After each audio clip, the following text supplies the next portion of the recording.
नमस्कार, महाकवरेज न्यूज़ में आपका बहुत बहुत स्वागत है। इस समय हम हैं योगासना स्पोर्ट्स एसोसिएशन के अध्यक्ष श्री उपेंद्र प्रताप सिंह जी। आखिर हम जानना चाहते हैं कि योगासना स्पोर्ट्स जो है अपने आप में एक अनूठा काम कर रही है। खेलों के क्षेत्र में वैसे ही बुंदेलखंड काफ़ी पीछे है जी। और ये आपने जो अनूठी पहल शुरू की है, इसका विचार आपके मन में कैसे आया है? जी, अभी पिछले साल ही योगासना को स्पोर्ट्स का दर्जा दिया गया और इसको राष्ट्रीय खेलों में सम्मिलित किया गया। तो जब राष्ट्रीय खेलों में सम्मिलित किया गया तो इसकी चयन की प्रक्रिया शुरू होने वाली थी। तो माननीय वेद प्रकाश शर्मा जी जो मध्य प्रदेश राज्य के योगासना स्पोर्ट एसोसिएशन के अध्यक्ष हैं, उनसे मेरा संपर्क हुआ और उन्होंने मध्य प्रदेश के अध्यक्ष बनने के बाद मुझे यहाँ पे योगासना एसोसिएशन का जिला अध्यक्ष नियुक्त किया। उसके बाद हमारा उद्देश्य था कि ज़्यादा से ज़्यादा खिलाड़ी सहभागिता कर पाएँ। चूँकि पिछले साल कोरोना था तो ऑनलाइन कंपटीशन था जिला स्तरीय, तो उसमें कुछ खिलाड़ी जीत के आए, उनको हमने स्टेट में खिलवाया। और चूँकि मैं खुद भी योगा करता हूँ, योगा के क्षेत्र से जुड़ा हूँ, तो मेरी ये बहुत इच्छा थी कि ज़्यादा से ज़्यादा लोग योगा करें। और ख़ासकर जब योगा को स्पोर्ट्स का दर्जा मिल गया है, अब आप आगे नौकरी करेंगे, आगे भविष्य में सरकारी नौकरियों में इसका जो दर्जा है, इसके नंबर, आपके मार्क्स जो नेशनल लेवल पे खेले हैं उनके मार्क्स काउंट होंगे।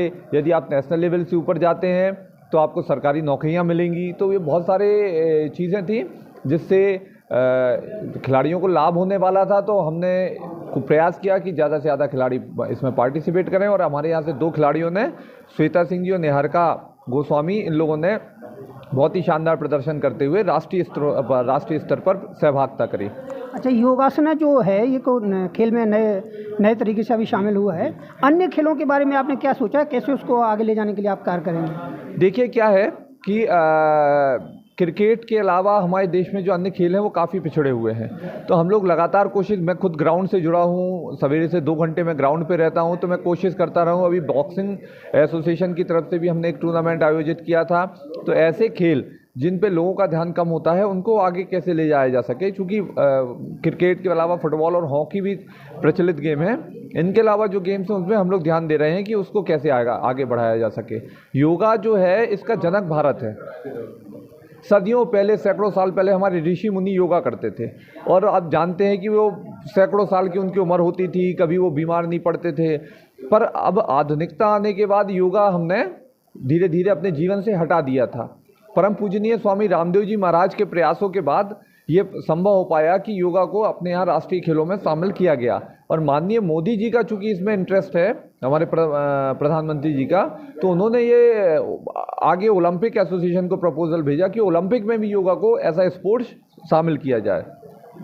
अब चूँकि राष्ट्रीय खेलों में योगा आया और इसमें इतना शानदार कंपटीशन हुआ इस बार, इसका उद्घाटन भी माननीय मोदी जी ने किया था, तो उसमें खिलाड़ियों ने जो भाग लिया है, इसको हम आप लोगों के माध्यम से लोगों तक ले जाना चाहते हैं ताकि और ज़्यादा से ज़्यादा लोग इसमें सहभागिता कर पाएँ।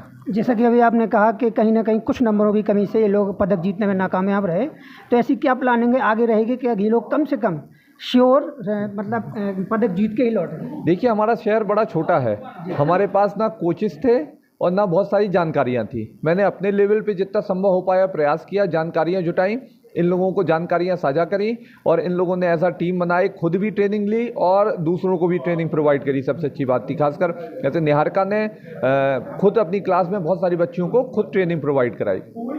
तो हमारा जो संभव, अपने पास जो रिसोर्सेज थे, उपलब्ध संसाधन थे, उसके माध्यम से हमने कोशिश करी कि ज़्यादा से ज़्यादा लोगों को ट्रेनिंग प्रोवाइड करी जा सके। आधुनिक योगा की जो रिदमिक और आर्टिस्टिक योगा होते हैं वो म्यूज़िक के साथ होते हैं, तो उसमें बहुत सारे नियम होते हैं। चूँकि थोड़े से नंबरों से इसलिए रह गए क्योंकि ये मध्य प्रदेश की टीम से खेलने गए थे और मध्य प्रदेश के जो कोचेस थे उनको भी बहुत सारी जानकारियों का भी अभाव था। चूँकि पहली बार योगा था तो कुछ नंबर इनके माइनस हो गए। लेकिन अगली बार यहाँ से ज़्यादा खिलाड़ी जाएं, इसका प्रयास मैं भी करूँगा और ये लोग भी मिलके मेरे साथ करेंगे और हम सब ऐसा टीम लोगों को ट्रेनिंग देंगे। अभी से हम लोग आप लोगों के माध्यम से भी और अपने स्तर से भी ये प्रयास कर रहे हैं कि ज़्यादा से ज़्यादा लोग योगा से जुड़ पाएँ, ज़्यादा से ज़्यादा लोग उसमें सहभागिता कर पाएँ। और इस बार भी स्टेट में मैंने बताया 22 बच्चे यहाँ से खेलने गए थे। चूँकि हर किसी व्यक्ति के लिए संभव हो नहीं पाता कि वो अपना पैसा खर्च करके यहाँ से भोपाल तक जाए, फिर वहाँ व्यवस्थाएं, तो हमने सारी व्यवस्थाएं अपने एसोसिएशन की तरफ से करी थी। उनको हम लोग लेके गए थे, वहाँ पे उनको रुकाना, खिलाना पिलाना और वापस लाने तक की जिम्मेदारी हमारी थी। हमारा उद्देश्य था कि खिलाड़ी चाहे जिस वर्ग से हो, चाहे जिस तबके से हो, उसको कोई परेशानी ना हो। तो योगासना स्पोर्ट्स के माध्यम से, संस्था के माध्यम से की बात कही कि 22 खिलाड़ियों का चयन हुआ, तो आगे क्या सोचा है आपने, कितने लेवल तक ले जाएंगे संस्था? मैं सिर्फ उस लेवल तक ले जाना चाहता हूं जहां हमारे छतरपुर के खिलाड़ी भारतीय टीम का प्रतिनिधित्व करते हुए इंटरनेशनल खेलें, तभी मेरा सपना पूरा हो जाएगा। यदि छतरपुर से कुछ खिलाड़ी इंटरनेशनल लेवल पे छतरपुर का प्रतिनिधित्व, इंटरनेशनल लेवल पे भारत का प्रतिनिधित्व करें छतरपुर के खिलाड़ी। तो इन्होंने ये जो खूबसूरत बात कही वो ये कि छतरपुर ज़िले का प्रतिनिधित्व चाहते हैं बड़े पैमाने पर, ताकि अपने ज़िले का नाम रोशन हो। खेलों में जो आज तक अछूता रहा है, कहीं ना कहीं हमारा क्षेत्र जहाँ पर लोग युवा जो है खेलों में बहुत कम रुचि रखते हैं और पदक जीतने में नाकामयाब होते हैं। एक बात और मैं कहना चाहता हूँ आपके चैनल के माध्यम से, मुझे याद नहीं, हो सकता है कुछ खिलाड़ियों ने राष्ट्रीय स्तर पर खेलों पर सहभागिता करी हो, लेकिन उनकी संख्या छतरपुर में बहुत कम होगी। तो निश्चित रूप से राष्ट्रीय खेलों तक पहुँचना भी अपने लिए बहुत बड़ी उपलब्धि है। और जब इस प्रेस कॉन्फ्रेंस को करने का विचार तभी मन में आया कि भाई कम से कम लोगों तक ये खबर पहुंच पाए कि 2 खिलाड़ियों ने नेशनल लेवल पे जाकर मध्य प्रदेश का प्रतिनिधित्व किया है, और थोड़े से अंकों से रह गए, नहीं तो ये भी इंटरनेशनल लेवल तक जा सकते थे। जैसे अभी मैं देख रहा हूँ कि सामने जो जिन खिलाड़ियों का चयन हुआ वो युवतियों के तौर पर हुआ, तो युवक कहीं ना कहीं अपने आप को ठगा सा महसूस कर रहे होंगे या पीछे महसूस कर रहे होंगे, उनके लिए क्या सोचा है आपने? नहीं, युवकों ने भी बहुत प्रयास करे थे, लेकिन आप कह सकते हैं कि एक कंपटीशन बहुत हाई लेवल का होता है उस स्तर पे।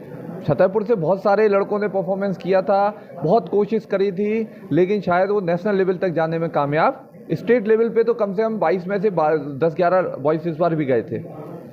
लेकिन ये चूँकि कंपटीशन है, और आप ये कह सकते हैं कि अपने इन लड़कियों ने मेहनत ज़्यादा करी और फ्लेक्सिबिलिटी इनके शरीर में ज़्यादा थी, चूँकि योगा पूरा फ्लेक्सिबिलिटी के ऊपर होता है, तो कोशिश उनने भी करी।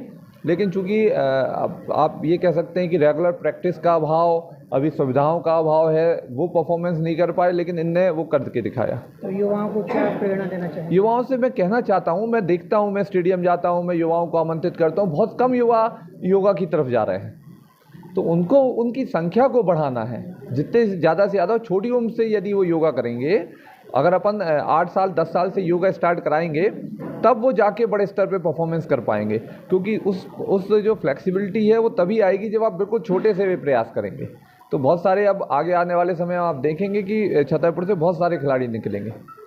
ये थे हमारे उपेंद्र प्रताप सिंह जी, जिन्होंने अपनी बात खेलों को लेकर रखी। आप बताइए कि जो खेलों में जो योगासन के माध्यम से जो खेल का चयन हुआ है, जो फ्लेक्सिबिलिटी का जो कॉन्सेप्ट है उसके आधार पे हुआ, तो क्या बचपन से आप प्रैक्टिस कर रही थी कि अचानक ही मन में विचार आया कि इस खेल में शामिल होना है? नहीं, मैं तो बचपन से नहीं कर रही थी, क्योंकि मेरा बैकग्राउंड ये नहीं है। मुझे तो स्टार्टिंग से ही चाचू ने, मिस्टर उपेंद्र प्रताप सिंह ने जी सिखाया है, और ये कहेंगे कि मेरे अंदर फ्लेक्सिबिलिटी थी। और फिर जब ये कंपटीशन में मैंने पार्टिसिपेट किया, उसके बाद मैंने कंटिन्यू प्रैक्टिस किया, उसकी वजह से मैं यहाँ पर पहुँच पाई। तो योगासन के माध्यम से, जो योग की जैसे उन्होंने बात की, तो योग के माध्यम से मुझे लगता है भारत से इस खेल के माध्यम से बहुत खिलाड़ी आगे जा सकते हैं, क्योंकि इसमें फ्लेक्सिबिलिटी का जो कॉन्सेप्ट है। अच्छा, मैं देखता हूँ कि जिम्नास्टिक वगैरह के खेलों में भारत बहुत पीछे है, तो योगासन के माध्यम से क्या जिम्नास्टिक के समकक्ष जाया जा सकता है? देखिए ना, जिम्नास्टिक में भी हमारा भारत पीछे नहीं है। अभी मलखम्ब में ही देख लीजिए आप, मलखम्ब में उज्जैन के बच्चों ने बहुत सारे मेडल लगाए हुए हैं, क्योंकि हमारे मलखम्ब में उज्जैन से अच्छा कोई नहीं है मध्य प्रदेश में।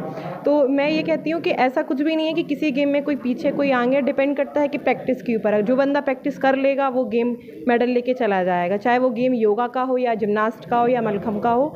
जैसे अभी हम लोग योगा खेल रहे हैं, योगा में इंटरेस्ट है, तो हम योगा के लिए कर रहे हैं, जिम्नास्ट वाले जिम्नास्ट के लिए कर रहे हैं। दोनों में फ़र्क ज़्यादा नहीं है कि फ्लेक्सिबिलिटी उसमें भी चाहिए पड़ती है, फ्लेक्सिबिलिटी इसमें भी चाहिए पड़ती है, बस पैटर्न चेंज होता है, सिलेबस चेंज हो जाता है, तरीका चेंज हो जाता है, बाकी सब चीज़ें एक जैसी ही रहती हैं। छतरपुर ज़िला जो है आपके माध्यम से क्या उम्मीद कर सकता है अगले खेलों में?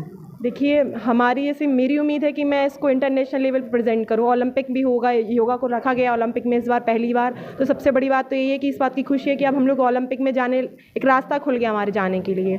अब हम प्रयास उसी का कर रहे हैं, और छतरपुर वासियों से भी यही है कि मैं उनके लिए ओलंपिक में जाऊँ, खेल के आऊँ, सभी प्रयास कर रहे हैं इसी चीज़ का। इन युवा अच्छा, आप बताइए कि खेलों के माध्यम से आप ये जो अनूठी पहल की है संस्था के माध्यम से, आप इसके बारे में क्या सोचते हैं, किस नज़रिए से कि आखिर ज़िले को कैसे आगे लाना चाहिए?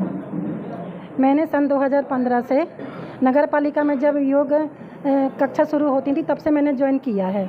तो मैं हमेशा योग के प्रति बहुत ही उत्साहित हूँ और मैं चाहती हूँ कि सभी जितने भी छतरपुर के वासी हैं, लोग हैं, सभी लोग योग करें, बुजुर्ग भी करें, बुजुर्ग तो सबसे पहले करें। और मैं गवर्नमेंट में हूँ, इसलिए शिक्षा विभाग से भी सभी शालाओं में योग का प्रशिक्षण दिया जा रहा है, सभी शालाओं में चल रहा है। छतरपुर की 2700 स्कूल हैं, प्राइवेट माध्यमिक शाला और प्राइवेट शालाओं में भी, तो उसमें भी मैं ट्रेनर हूँ और मैंने योग भी सिखाया है क्रमांक 1 छतरपुर में एक्सीलेंस स्कूल में। और सभी ब्लॉक लेवल के जितने भी संकुल लेवल के और स्कूल लेवल के जितने भी शिक्षक हैं उनको मैंने प्रशिक्षण दिया है। मैंने विकलांग बच्चों को भी प्रशिक्षण सिखाया है और जो भी आने वाली पीढ़ी है, बच्चे हैं, स्कूल के बच्चे हैं, उन लोगों को बहुत ही बड़ा भविष्य बहुत अच्छा है इस योगा में, क्योंकि जो बच्चे स्कूल में सीख रहे हैं प्रशिक्षण योगा का, उनको भविष्य के लिए सभी शालाओं में अभी एक एक योग टीचर सरकारी गवर्नमेंट की तरफ से नियुक्त करने वाले हैं शिक्षा विभाग के। तो ये भी प्लानिंग चल रही है और आरएस के राज्य शिक्षा केंद्र ने भी अभी बताया है कि सभी शिक्षक योग के लिए एक एक शिक्षक नियुक्त किए जाएंगे। तो ये बच्चों के लिए भविष्य है, सभी बच्चे, स्कूलों के बच्चे योग सीखें और कंपटीशन में आएँ और स्टेट लेवल, इंटरनेशनल लेवल पर जो भी बच्चे जाएंगे उनका तो भविष्य है ही है, गवर्नमेंट में भी उनको चांस मिलेंगे और सभी बच्चे योग करें और कराएं, यही मेरी इच्छा है, क्योंकि इनको गवर्नमेंट के बहुत अच्छे चांस भविष्य में बनने वाले हैं। तो सभी लोग योग के प्रति उत्साहित हों, सभी बच्चों में भी उत्साह में वर्धन करती हूँ, सभी बच्चे सीखें और उनके माँ बाप, बच्चे सीखेंगे तो घर के सभी परिवार के लोगों को सिखाएंगे, अपने बुजुर्ग को सिखाएंगे, कोई बीमार नहीं पड़ेगा, डायबिटीज़ नहीं होगी।